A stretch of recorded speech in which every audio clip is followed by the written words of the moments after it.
Hi friends, ನಾನಿವತ್ತು ಸೊಲ್ಲಾಪುರ ಕಡೆ journey start ಮಾಡಿದ್ದೀನಿ. ಸೊಲ್ಲಾಪುರ ಏನಕ್ಕೆ ಹೋಗ್ತಿದ್ದೀನಿ ಅಂದರೆ, ಸೊಲ್ಲಾಪುರದಲ್ಲಿರುವಂಥ ಎರಡು ಫೇಮಸ್ ಟೆಂಪಲ್ಲು ಯಾವುದು ಅಂದರೆ ತುಳಜಾಭವಾನಿ ಹಾಗೂ ಪಂಡ್ರಾಪುರದ ಪಾಂಡುರಂಗ ವಿಠಲ ಟೆಂಪಲ್ಗೆ ಹೋಗ್ತಾಯಿದ್ದೀನಿ. ಟೆಂಪಲ್ಲು ಎರಡೂ ತೋರಿಸ್ತೀನಿ ಹೇಗಿದೆ ಅಂತ ನೀವು ನೋಡಿ. ಓಕೆನಾ? ಜರ್ನಿ ಶುರು ಮಾಡೋಣ. ನಮ್ಮ ಜರ್ನಿ ಮಹಾರಾಷ್ಟ್ರ ಕಡೆಗೆ. ಓಕೆ, ವಿಡಿಯೋ ಸ್ಟಾರ್ಟ್ ಮಾಡ್ತೀನಿ, ಬನ್ನಿ.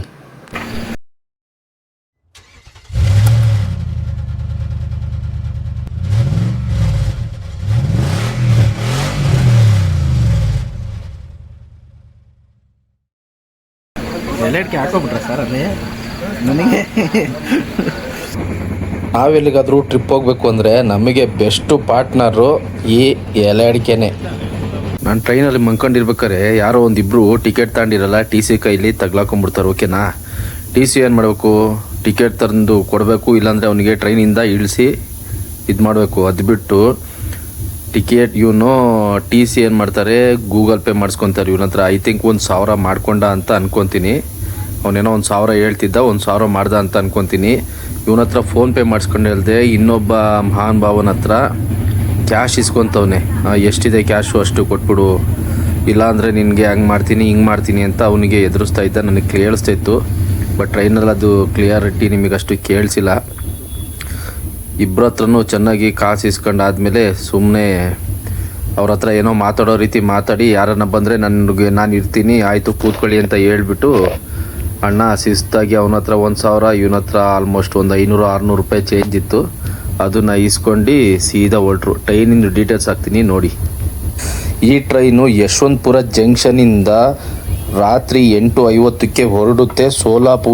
ಸೋಲಾಪುರ್ ಹಾಸನ್ ಟ್ರೈನು. ಈ ಟ್ರೈನ್ ನಂಬರ್ ಬಂದು 11312. ಡೇಟ್ ಬಂದು 22 ಡಿಸೆಂಬರು 2025. ಓಕೆನಾ? ಬೋಗಿ ಬಂದು ನಮಗೆ ಬುಕ್ಕಿಂಗ್ ಆಗಿದ್ದು S3ಲಿ ಬುಕ್ಕಿಂಗ್ ಆಗಿದ್ದು. ಯಾರು ಬೇಕಾದ್ರೂ ಎಂಕ್ವೈರಿ ಮಾಡ್ಕೋಬೋದು. ತುಂಬ ಜನ ಹತ್ರ ದುಡ್ಡು ಈ ವ್ಯಕ್ತಿ ವಸೂಲಿ ಮಾಡಿದ್ದಾರೆ. ಅಂದ್ಕೊಂಡು ಎದಳ್ತಿದ್ದಂಗೆ ಸೊಲ್ಲಾಪುರ ಜಂಕ್ಷನಿಗೆ ಬೆಳಗ್ಗೆ 7:15 ಟ್ರೈನು ಬಂದುಬಿಡ್ತು. ಆರಾಮಾಗಿ 7:15 ಇಲ್ಲಿಂದ ಇಳಿದು ಇನ್ನು ಟೆಂಪಲಿಗೆ ಹೋಗ್ಬೇಕಲ್ವಾ. ಇನ್ನು ಅಜ್ಜಿ ಅಜ್ಜ ಎಲ್ಲರೂ ಇದ್ರಲ್ವಾ, ಹೀಗಾಗಿ ಸ್ವಲ್ಪ ಫ್ರೆಶ್ ಅಪ್ ಆಗೋಣ ಅಂತ ರೂಮ್ ಕಡೆಗೆ ಹೊರಟಿದ್ದೀವಿ. ಸರ್ ಹೌದಾ? ಜಸ್ಟ್ ಫ್ರೆಶ್ ಅಪ್ ಆಗೋಣ ಅಂತ ಒಂದು ರೂಮ್ ಮಾಡಿದ್ದೀವಿ. ರೂಮ್ ಹತ್ರ ಹೋಗಿ ಫ್ರೆಶ್ ಅಪ್ ಆಗಿ ಆಮೇಲೆ ಟೆಂಪಲ್ಗೆ ಹೋಗ್ತೀವಿ. ನಾವು ಬೆಂಗಳೂರಿಂದ ಟ್ರೈನಲ್ಲಿ ಬಂದು ಟ್ರೈನಿಂದ ದೇವಸ್ಥಾನಕ್ಕೆ ಹೋಗೋಕ್ಕೆ ಸ್ವಲ್ಪ ಫ್ರೆಶ್ ಅಪ್ ಆಗೋಣ ಅಂತ ಈ ರೂಮ್ ಮಾಡಿದ್ದೀವಿ. ಇಲ್ಲಿ ಫ್ರೆಶ್ ಅಪ್ ಆಗಿ ಇಲ್ಲಿಂದ ಟೆಂಪಲಿಗೆ ಹೋಗ್ತೀವಿ.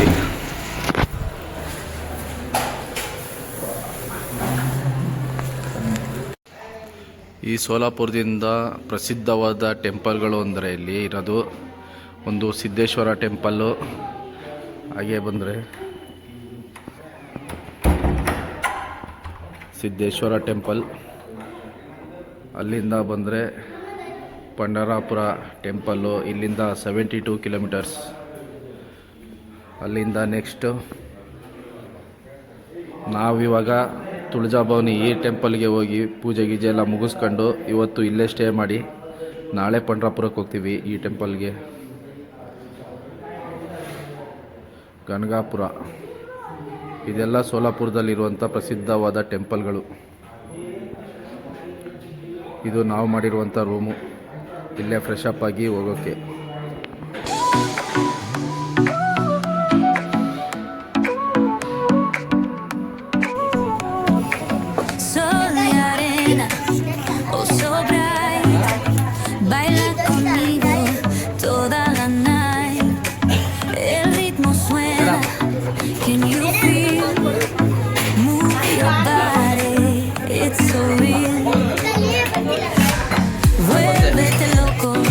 ಫ್ರೆಂಡ್ಸ್, ಇಲ್ಲಿ ಸೋಲಾಪುರಲ್ಲಿ ಟಿಫನಿಗಂತ ಬಂದಿದ್ವಿ. ಸುಧಾ ಅಂತ ಇದು ಹೋಟ್ಲು. ಇಡ್ಲಿ ವಡೆಗೆ ಸಿಕ್ಕಾಪಟ್ಟೆ ಫೇಮಸ್ ಅಂತ ಈ ಹೋಟ್ಲು. ಬಟ್ ನಮ್ಮ ಕರ್ನಾಟಕ ಹೋಟ್ಲವರು ಇದನ್ನು ನೋಡಲೇಬೇಕು. ಇವರು ಎಲ್ಲೂ ಒಂದು ಕಡೆನೂ ಇಂಗ್ಲೀಷನ್ನು ಬೋರ್ಡೇ ಹಾಕಿಲ್ಲ. ನಮ್ಮವರೆಲ್ಲ ಬಿಸ್ನೆಸ್ಸು ಅಂತೇಳಿ ಇಂಗ್ಲೀಷು ಆ ಭಾಷೆ ಈ ಭಾಷೆ ಹಾಕ್ತೀರಾ. ಇಲ್ಲಿ ನೋಡಿ, ಈ ಹೋಟ್ಲು ಇಲ್ಲಿ ಫುಲ್ಲು ಫೇಮಸ್ಸು. ನಾವು ಕರ್ನಾಟಕದವರು ಈ ಹೋಟ್ಲನ್ನು ಹುಡುಕೊಂಡು ಬಂದಿದ್ದೀವಿ. ಅವ್ರ ಭಾಷೆ ಅವರಿಗೆ ಅಭಿಮಾನ ಜಾಸ್ತಿ ಇರಬೇಕು. ಓಕೆ, ಇಲ್ಲಿ ಟಿಫನ್ ಮಾಡಾಯಿತು, ನಮ್ಮ ಗಾಡಿನೂ ಬಂದಿದೆ. ತುಳಜಾಭವಾನಿ ಟೆಂಪಲ್ಗೆ ಹೋಗೋಣ ಬನ್ನಿ ಫ್ರೆಂಡ್ಸ್. ಜಸ್ಟ್ ಇವಾಗ ಸುಧಾ ಹೋಟ್ಲಲ್ಲಿ ಸೂಪರ್ ಆಗಿರೋ ಟಿಫನ್ ಮಾಡ್ಕೊಂಡ್ವಿ. ಟಿಫನ್ ಮಾಡ್ಕೊಂಡು ಕಾರ್ ಹತ್ಕೊಂಡು ಇಡ್ಲಿ ವಡೆ ವೆರಿ ಸೂಪರ್ ಆಗಿತ್ತು. ಇಡ್ಲಿ ವಡೆ ಮಾತ್ರ ಇಡ್ಲಿ ವಡೆ ತಿನ್ಕೊಂಡು ನಮ್ಮ ಗಾಡೀಲಿ ತುಳಜಾಭವಾನಿ ಟೆಂಪಲ್ಗೆ ಹೋಗ್ತಾ ಇದೀವಿ.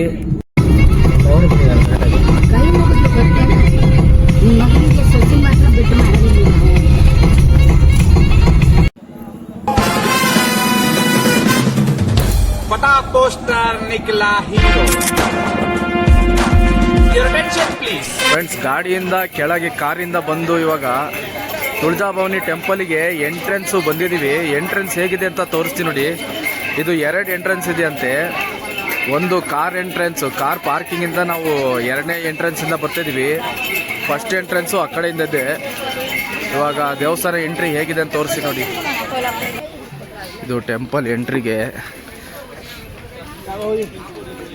ಎಂಟ್ರೆನ್ಸಲ್ಲೇ ಪೂಜೆ ಸಾಮಾನುಗಳು ಎಲ್ಲ ನಿಮಗೆ ಇಲ್ಲೇ ಸಿಗುತ್ತೆ.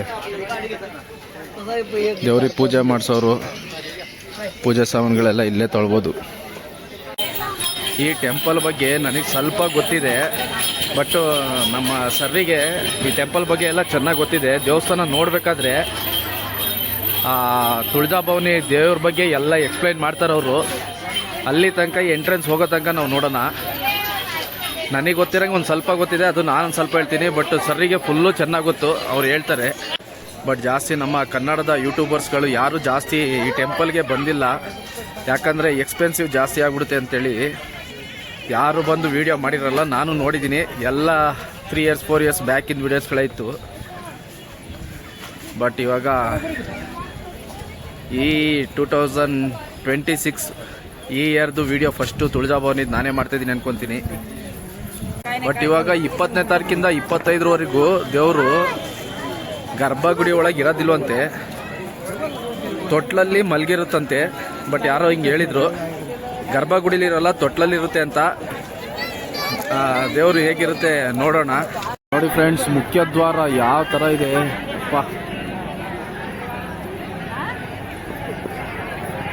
ನೋಡಿ. ಅದು ಹಿಂದಿಲಿ ಬರ್ತಿದ್ದಾರೆ ತುಳಜಾಭವಾನಿ ಟೆಂಪಲ್ ಅಂತ.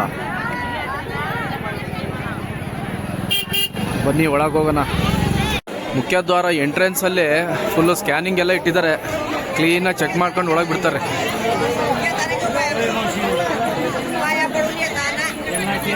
ಇದು ಟೆಂಪಲಿನ ಎಂಟ್ರೆನ್ಸು.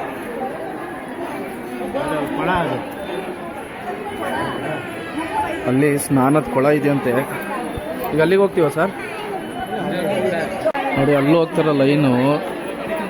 ಅಲ್ಲೇನೋ ಕಲ್ಯಾಣಿ ಇದೆಯಂತೆ ಸ್ನಾನಕ್ಕೆ. ನಾವು ಇಲ್ಲಿ ಹೋಗ್ತಾರ ಲೈನು. ಇಲ್ಲಿ ಒಂದು ಬಸವಣ್ಣ ಇದೆಯಂತೆ. ಬಸವಣ್ಣ ಬಾಯಿಯಿಂದ ನೀರು ಬರುತ್ತೆ. ಆ ನೀರು ಕಾಶಿಯಿಂದ ಬರುತ್ತಂತ ಇಲ್ಲಿನ ನಂಬಿಕೆ. ಕಾಶಿಯಿಂದ ಅಲ್ಲಿ ತನಕ ಬರುತ್ತಂತೆ. ಅದಕ್ಕೆ ನಾವು ಈ ಬಸವಣ್ಣ ನೋಡೋಕ್ಕೆ ಈ ಕ್ಯೂ ಅಲ್ಲಿ ಹೋಗ್ತಾ ಇದ್ದೀವಿ. ನನಗೆ ಹಿಂದಿ ಓದಕ್ಕೆ ಬರೋಲ್ಲ. ಹಿಂದಿ ಯಾರನ್ನ ಓದಕ್ಕೆ ಬಂದರೆ ಓದ್ಕೊಳ್ಳಿ.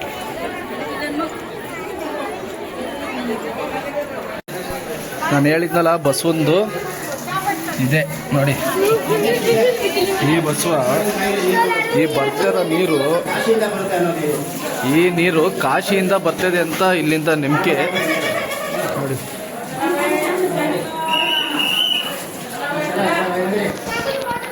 ಅಲ್ಲಿ ಹೋಗಿ ನಿಂತ್ಕ ಹಂಗೆ. ಅದೇ ತೆಗಿತಾ ಇದ್ದೀನಿ, ಎಲ್ಲರದು ವಿಡಿಯೋ ಮಾಡ್ತಾ ಇದ್ದೀನಿ.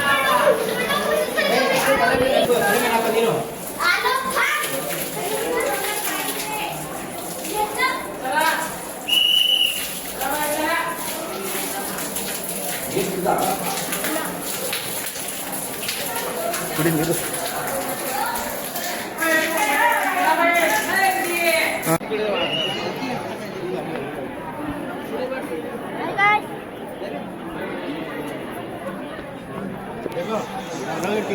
ಹಾಂ ಸರ್, ಇದು ಯಾವ ದೇವಸ್ಥಾನ?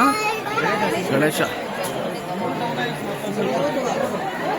ನಾವು ನಂದಿಯಿಂದ ಬರ್ತಿದ್ದಂಗೆ ಇಲ್ಲೊಂದು ಸಿದ್ಧ ಗಣೇಶ ಅಂತ ಒಂದು ಟೆಂಪಲ್ ಸಿಗುತ್ತೆ. ಇಲ್ಲಿ ಕೈ ಮುಕ್ಕೊಂಡು ಇಲ್ಲಿಂದ ಕೆಳಗಡೆ ಟೆಂಪಲ್ಗೆ ಹೋಗಬೇಕು. ಇದು ದೇವಸ್ಥಾನ ಎಂಟ್ರಿ ಆಗ್ತಿದ್ದಂಗೆ ಸಿಗುವಂಥ ಒಂದು ಗೋಪುರ. ಈ ಗೋಪುರದಲ್ಲಿ ಏನು ಅಂದರೆ ಇಲ್ಲಿ ಹೋಮ ಯಜ್ಞಗಳು ನಡೆಯುತ್ತೆ. ಈ ಹೋಮ ಯಜ್ಞ ನಡೆದಿರುವಂಥ ಭಸ್ಮಗಳನ್ನು ಬಂದಂಥ ಭಕ್ತಾದಿಗಳಿಗೆ ಈ ಜಾಗದಲ್ಲಿ ಕೊಡ್ತಾರೆ ಭಸ್ಮನ.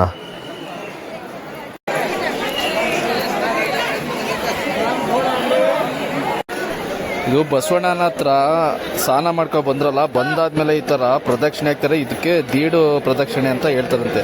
ಹಾಗಾಗಿ ಅಲ್ಲಿ ಸ್ನಾನ ಮಾಡ್ಕೊಬಂದು ಇಲ್ಲಿ ಈ ಥರ ಪ್ರದಕ್ಷಿಣೆ ಮಾಡ್ಕೊಂಡು ಹೋದ್ರೆ ಒಳ್ಳೇದಾಗುತ್ತೆ ಅಂತ ಇಲ್ಲಿನ ನಂಬಿಕೆ. ಫ್ರೆಂಡ್ಸ್, ಇದೇ ನೋಡಿ ತುಳಜಾಭವಾನಿ ಅಮ್ಮನವರ ಗರ್ಭಗುಡಿ.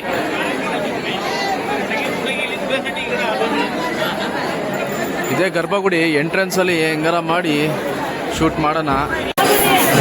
ಅಮ್ಮನ ಗರ್ಭದ ಗುಡಿ ಪಕ್ಕ ಫುಲ್ಲು ಈ ಥರ ದೇವ್ರುಗಳಿದ್ದಾವೆ ನೋಡಿ. ಇದೇ ಗರ್ಭಗುಡಿ ಪಕ್ಕದಲ್ಲೇ ದೇವ್ರುಗಳು.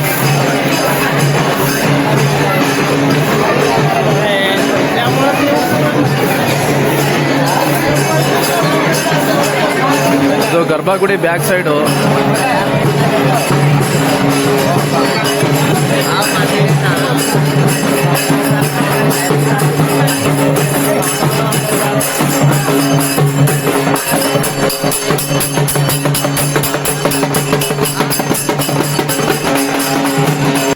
ಇಲ್ಲಿ ಏನ್ ಮಾಡ್ತಿದ್ದಾರೆ ಅಂತ ನಿಮಗೆ ನೋಡ್ತಿರ್ಬೋದು. ಈ ಕಡ್ಗ ಕೊಡ್ಬೇಕಾದ್ರೆ ಇಲ್ಲೊಂದು ಕೆಳಗಡೆ ಒಂದು ಕಲ್ಲಿದೆ.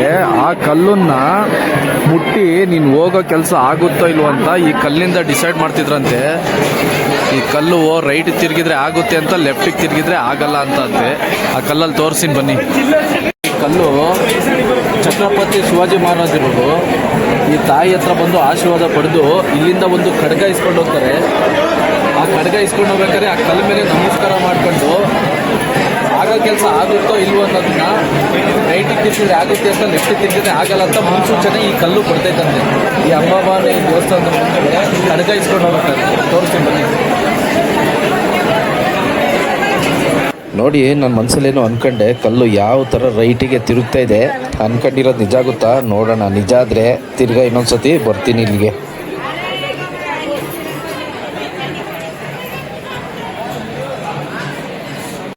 ಫ್ರೆಂಡ್ಸ್, ಏನು ಗೊತ್ತಾ, ಅಲ್ಲಿ ತೋರಿಸಿದ್ನಲ್ಲ ಅದು ಕಾಯಿನ್ ತಿರ್ಗೋದು. ಏನೋ ಮನ್ಸಲ್ಲಿ ಅಂದ್ಕೊಂಡು ಕಾಯಿನ್ ಇಟ್ಟೆ, ಲೈಟಾಗಿ ಸ್ವಲ್ಪ ತಿರುಗ್ತು. ವಿಡಿಯೋದಲ್ಲಿ ನೀವು ನೋಡಿರ್ತೀರ.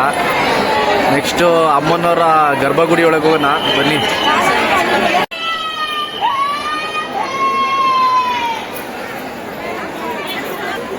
ಕೆಲವ್ರ ಮೇಲೆ ಅಮ್ಮ ಬರ್ತಾರಂತೆ.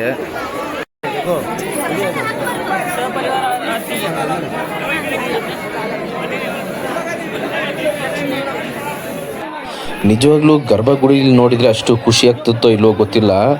ತಾಯಿ ನಿದ್ರಾ ಸ್ಥಾನದಲ್ಲಿ ತೊಟ್ಲಲ್ಲಿ ಮಲ್ಕೊಂಡಿರೋದಂತೂ ನೋಡಿ ತುಂಬಾ ಖುಷಿ ಆಯಿತು ಗುರು. ಫ್ರೆಂಡ್ಸ್ ನೋಡಿ, ಅದೇ 20ರಿಂದ 30ರವರೆಗೂ ತಾಯಿ ಈ ಥರ ಮಂಗಿರುತ್ತೆ. ನೆಕ್ಸ್ಟು ಗರ್ಭಗುಡಿಗೆ ಈ ರೀತಿ ಬಂದು ಕೂತ್ಕೊಳ್ತಾರೆ ನೋಡಿ. ಗರ್ಭಗುಡಿಲಿ ಈ ರೀತಿ ಇರ್ತಾರೆ. ಫ್ರೆಂಡ್ಸ್, ನಿಮಗೆ ಝೂಮ್ ಮಾಡಿ ತೋರಿಸಿದ್ದೆ ನೋಡಿ ದೇವರು ಮನ್ಕೊಂಡಿರೋದು. ಅದನ್ನ LED ತೋರಿಸ್ತಿದ್ದಾರೆ ನೋಡಿ, ಸೇಮ್ ಇದೆ. ಬಟ್ ದೇವರಲ್ಲಿರೋದನ್ನ ಇಲ್ಲಿ LED ತೋರಿಸ್ತಿದ್ದಾರೆ. ನಾನು ಅದನ್ನೇ ನಿಮಗೆ ಲೈವ್ ಆಗಿ ತೋರಿಸ್ತಿದ್ದೀನಿ. ಬನ್ನಿ ನೆಕ್ಸ್ಟ್ ದೇವರಿಗೆ ಪ್ರಸಾದ ಮಾಡೋಣ. ನಾನು ನಿಮಗೆ ಝೂಮ್ ಮಾಡಿ ತೋರಿಸಿದ್ನಲ್ವಾ, ಇಲ್ಲಿ 20ನೇ ತಾರೀಕಿಂದ ಈ ತಿಂಗಳು 30ನೇ ತಾರೀಕುವರೆಗೂ ದೇವರು ಮಂಕೊಂಡಿರುತ್ತಂತೆ. ಅಮ್ಮ ಮಂಕೊಂಡಿರ್ತಾರಂತೆ.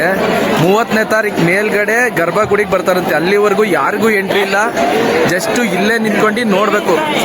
ಬಟ್ ಗರ್ಭಗುಡಿಲಿ ಇರೋದಕ್ಕಿಂತ ನಿಮಗೆ ನೀಟಾಗಿ ಝೂಮ್ ಮಾಡಿ ತೋರಿಸಿದ್ದೀನಿ ಅನ್ಸುತ್ತೆ.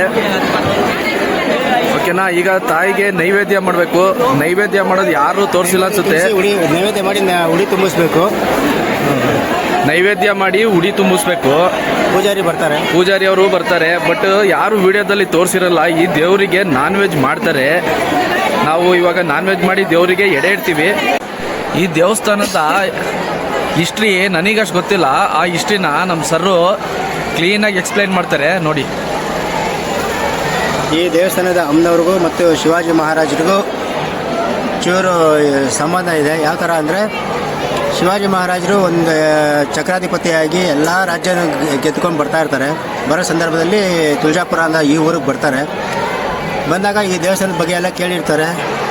ಅಮ್ಮನವ್ರು ಏನು ಮಾಡ್ತಾರೆ, ಇವನು ಪಾಠ ಕಲಿಸ್ಬೇಕು, ಇವ್ರು ತುಂಬ ದುರಾಂಕಾರ ಇದೆ ಅಂತಂದೇಳಿ ಏನು ಮಾಡ್ತಾನೆ, ಅಮ್ಮ ಏನು ಮಾಡ್ತಾಳೆ, ಇವನು ಸೋಲಿಸ್ಬೇಕು ಅಂತಂದೇಳಿ ಒಂದು ಸುಂದರವಾದ ಹೆಣ್ಣಿನ ರೂಪದಲ್ಲಿ ಶಿವಾಜಿಯವ್ರ ಹಿಂದೆ ಎಲ್ಲ ಓಡಾಡ್ತಾ ಇರ್ತಾರೆ. ಶಿವಾಜಿಯವರು ಹೆಣ್ಣಿನ ಇದಕ್ಕೆ ಸೌಂದರ್ಯಕ್ಕೆ ಮೋಹಿತನಾಗಿ ಏನು ಮಾಡ್ತಾರೆ, ಹುಡುಗಿನ ಮದುವೆ ಆಗಬೇಕು ಅಂತ ಬಂದಾಗ, ಅಮ್ಮನವ್ರಿಗೆ ಮದುವೆ ಆಗಬೇಕು ಅಂತ ಬಂದಾಗ ಅಮ್ಮನವ್ರು ಒಂದು ಕಂಡೀಷನ್ ಹಾಕಿ, ನೀನು ನನಗೆ ಮದುವೆ ಆಗಬೇಕು ಅಂದರೆ ನನ್ನ ಪಗಡೆ ಆಟದಲ್ಲಿ ನೀನು ಗೆಲ್ಲಬೇಕು, ನೀನು ಗೆದ್ದರೆ ಮಾತ್ರ ನಿನಗೆ ನಾನು ಮದುವೆ ಆಗ್ತೀನಿ ಅಂತ ಹೇಳಿ ಒಂದು ಪಂದ್ಯ ಏರ್ಪಡಿಸ್ತಾರೆ. ಪಂದ್ಯ ಏರ್ಪಡಿಸಿದಾಗ ಶಿವಾಜಿ ಮಹಾರಾಜರು ಅದಕ್ಕೆ ಒಪ್ಕೊಂಡು ಏನು ಮಾಡ್ತಾರೆ, ಪಗಡೆ ಆಟ ಶುರು ಮಾಡ್ತಾರೆ. 1 ದಿನ 2 ದಿನ 10 ದಿನ 20 ದಿನ ಆಗುತ್ತೆ. 20 ದಿನ ಆದ್ರೂ ಒಂದು ಆಟದಲ್ಲೂ ಕೂಡ ಶಿವಾಜಿ ಮಹಾರಾಜರು ಗೆಲ್ಲೋದಿಲ್ಲ. ಅವಾಗ ಇಲ್ಲ ತಾಯಿ, ನಂಗೆ ಶರಣಾಗ್ಬಿಟ್ಟೆ, ನಿನ್ನಲ್ಲೇನೋ ಶಕ್ತಿ ಇದೆ, ನೀನು ಯಾರು ನಿಜ ಹೇಳು, ನಿನ್ನ ಏನು ಅಂತ ಕೇಳಿದಾಗ ತಾಯಿ ತನ್ನ ನಿಜ ರೂಪವನ್ನು ತೋರಿಸಿದಾಗ ಶಿವಾಜಿ ಮಹಾರಾಜರು ಆಯಿತು, ತಪ್ಪಾಯಿತು, ನನ್ನಲ್ಲಿದ್ದ ಅಹಂಕಾರನ ತೊಡಗಾಕಿದೀಯ, ನಿನಗೆ ಶರಣಾಗಿದ್ದೀನಿ ನಾನು ಅಂತ ಹೇಳಿ ಕಾಲಿಗೆ ಬಿದ್ದು ನನಗೆ ತಪ್ಪಾಯಿತು ಕ್ಷಮಿಸು ಅಂತ ಹೇಳಿ ಬೇಡ್ಕೊತಾನೆ. ಅವಾಗ ಇಲ್ಲ, ನೀನು ಬುದ್ಧಿ ಕಲಿಸ್ಬೇಕು ಅಂತಾರೆ, ನಾನೇ ನಿಮ್ಗೆ ಈ ಥರ ಪರೀಕ್ಷೆ ಮಾಡಿ ನಿಮಗೆ ಪಾಠ ಕಲಿಸಿದ್ದೀನಿ, ನಾನೇ ಅನ್ನೋದನ್ನು ಮರಿಬೇಡ, ನೀನು ಎಲ್ಲದಂತ ನೋಡು, ಎಲ್ಲ ಪ್ರಜೆಗಳು ನಿನಗೆ ನಿನ್ನ ಅಣ್ಣ ತಮ್ಮ ಅಂತಲೇ ನೀನು ತಿಳ್ಕೊಂಡು ಇನ್ನು ಮುಂದೆ ಚೆನ್ನಾಗಿ ರಾಜ್ಯಭಾರ ಮಾಡ್ಕೊಂಡು ಹೋಗು ಅಂತಂದೇಳಿ ತನ್ನಲ್ಲಿರೋ ಕತ್ತಿನ ಶಿವಾಜಿ ಮಹಾರಾಜರಿಗೆ ಕೊಡ್ತಾರೆ. ಅಮ್ಮನವರು ಕೊಟ್ಟಾಗ ಆ ಕತ್ತಿಯಿಂದ ಇನ್ನೂ ಎಲ್ಲ ಸಾಮ್ರಾಜ್ಯವನ್ನು ಗೆದ್ಕೊಂಡು ಏಕಚಕ್ರಾಧಿಪತಿಯಾಗಿ ಶಿವಾಜಿ ಇಡೀ ಮಹಾರಾಷ್ಟ್ರದಲ್ಲಿ ಮೆರೀತಾರೆ. ಆ ಕಥೆನೇ ಈ ತುಳಜಾಭವಾನಿ ಕಥೆ ಇದೆ. ಓಕೆ, ಕೇಳಿದ್ರಲ್ಲ, ತುಳಜಾಭವಾನಿ ಈ ದೇವರಿಗೆ ಪರಮ ಭಕ್ತ ಅಂದರೆ ನಮ್ಮ ಛತ್ರಪತಿ ಶಿವಾಜಿ ಮಹಾರಾಜರೇ. ಸ್ವತಃ ತಾಯಿನೇ ಛತ್ರಪತಿ ಶಿವಾಜಿ ಅವರಿಗೆ ಖಡ್ಗ ಕೊಟ್ಟಿದ್ದಾರೆ ಅಂದರೆ ರಿಯಲಿ ಗ್ರೇಟ್. ಖಡ್ಗ ಇನ್ನೂ ಇದೆಯಾ?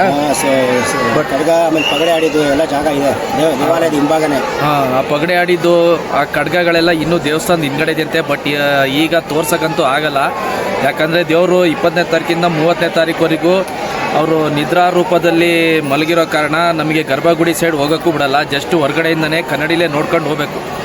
ಇಷ್ಟು ನಾವು ಬಂದಿರೋಂಥ ತುಳಜಾಭವಾನಿ ಟೆಂಪಲಿನ ಮಹತ್ವ. ಓಕೆ, ತುಳಜಾಪುರಕ್ಕೆ ಬರೀ ಮಹಾರಾಷ್ಟ್ರದವರು ಅಲ್ಲದೆ ಕರ್ನಾಟಕದಿಂದ, ಆಂಧ್ರದಿಂದ, ಆಮೇಲೆ ಮುಂಬೈಯಿಂದ, ಅಹಮದಾಬಾದಿಂದ, ತಮಿಳುನಾಡಿನ ಎಲ್ಲ ಕಡೆಯಿಂದಲೂ ಇಲ್ಲಿ ಭಕ್ತಾದಿಗಳು ಬರ್ತಾರೆ, ಅಮ್ಮನವ್ರ ದರ್ಶನ ಮಾಡ್ಕೊತಾರೆ. ಅಮ್ಮನವರ ಎಷ್ಟು ಪಾಪ್ಯುಲಾರಿಟಿ ಇದೆ ಅಂದರೆ ಇಲ್ಲಿ ನೋಡ್ತಾ ಇರೋ ಜನಸಂಖ್ಯೆ ನೋಡಿದ್ರೇ ಗೊತ್ತಾಗುತ್ತೆ ನಿಮಗೆ. ಇಲ್ಲಿ ಮಂಗಳವಾರ ಮತ್ತು ಶುಕ್ರವಾರ ಅಮ್ಮನವ್ರಿಗೆ ತುಂಬ ಪ್ರಿಯವಾದ ವಾರಗಳು. ಇಲ್ಲಿ ಉಡಿ ತುಂಬೋದು, ಆಮೇಲೆ ಮಾಂಸಾಹಾರ ನೈವೇದ್ಯ ತೋರಿಸೋದು ಅಮ್ಮನವ್ರಿಗೆ ಭಾರಿ ತುಂಬ ಇಷ್ಟ, ಶ್ರೇಷ್ಠವಾದದ್ದು. ಇಲ್ಲಿ ಭಕ್ತಾದಿಗಳಿಗೆ ಇಲ್ಲಿ ಬಳೆಗಳು ಸಿಗುತ್ತೆ ಕೂಡ, ಅಮ್ಮನವ್ರ ಬಳೆಗಳು ಸಿಗುತ್ತೆ, ತುಂಬ ಶ್ರೇಷ್ಠವಾದ ಬಳೆಗಳು. ಆ ಬಳೆಗಳು ತೊಗೊಂಡೋಗಿ ಮನೆಯ ಗರ್ಭಗುಡಿ ದೇವರ ಮನೆಯಲ್ಲಿ ಇಟ್ಟು ಪೂಜೆ ಮಾಡಿದರೆ ಎಲ್ಲ ಕೇಳ್ಕೊಂಡು ಭಾಗ್ಯಗಳೆಲ್ಲ ಅಮ್ಮ ಕರುಣಿಸ್ತಾಳೆ. ಅಮ್ಮನವ್ರ ಬಗ್ಗೆ ಎಷ್ಟು ಹೇಳಿದ್ರೂ ಕಮ್ಮಿನೇ ಇದೆ. ನಾವು ಇವತ್ತು ಬಂದಿದ್ದೀವಿ, ದರ್ಶನ ಮಾಡಿದ್ದೀವಿ, ನಮಗಂತೂ ತುಂಬ ಸಂತೋಷವಾಗಿದೆ. ದರ್ಶನ ಎಲ್ಲ ಚೆನ್ನಾಗಾಯಿತು, ನೋಡಾಯಿತು. ಬಟ್ ಯಾವ ಯೂಟ್ಯೂಬರ್ಸ್ಗಳು ಇಲ್ಲಿ ಬಂದು ದೇವರಿಗೆ ನಾನ್ ವೆಜ್ ಮಾಡೋದು ಯಾರೂ ಇದುವರೆಗೂ ತೋರಿಸಿರಲಿಲ್ಲ. ಬಟ್ ಇಲ್ಲಿ ನಾನ್ ವೆಜ್ ಮಾಡ್ತಾರೆ. ಈ ವಿಡಿಯೋನ ನಾವು ಕೂಡ ನಾನ್ ವೆಜ್ ಮಾಡಿಸಿದ್ದೀವಿ. ನಾವು ನೈವೇದ್ಯ ಇಡ್ಬೇಕಾದ್ರೆ ವಿಡಿಯೋನ ನಿಮಗೆ ನೈವೇದ್ಯ ಮಾಡೋದನ್ನು ತೋರಿಸಿ ಈ ವಿಡಿಯೋನ ಎಂಡ್ ಮಾಡ್ತೀನಿ. ನೋಡಿ, ಆಲ್ರೆಡಿ ನೈವೇದ್ಯ ರೆಡಿ ಆಯಿತು. ತಾಯಿಗೆ ನೈವೇದ್ಯ ತೋರಿಸ್ತಾ ಇದ್ದೀವಿ. ನೋಡಿ, ತಾಯಿಯಲ್ಲಿ ನಿದ್ರಾರೂಪಿ ಸ್ಥಾನದಲ್ಲಿ ಮಲ್ಕೊಂಡಿದ್ದಾರೆ. ಕ್ಲೀನಾಗೆಲ್ಲ ಇನ್ನೊಂದು ಸತಿ ನಮಸ್ಕಾರ ಮಾಡ್ಕೊಳ್ಳಿ. ಇನ್ನೊಂದು ಸತಿ ನೈವೇದ್ಯ ಮಾಡಿರೋದು ತೋರಿಸ್ತಾ ಇದ್ದೀನಿ ನೋಡಿ, ನಾನ್ ವೆಜ್ ನೈವೇದ್ಯ. ನೋಡಿ ಫ್ರೆಂಡ್ಸ್, ನಾವು ನೈವೇದ್ಯ ಮಾಡಿಸಿದ್ವಲ್ಲ, ನೈವೇದ್ಯ ಆಯಿತು.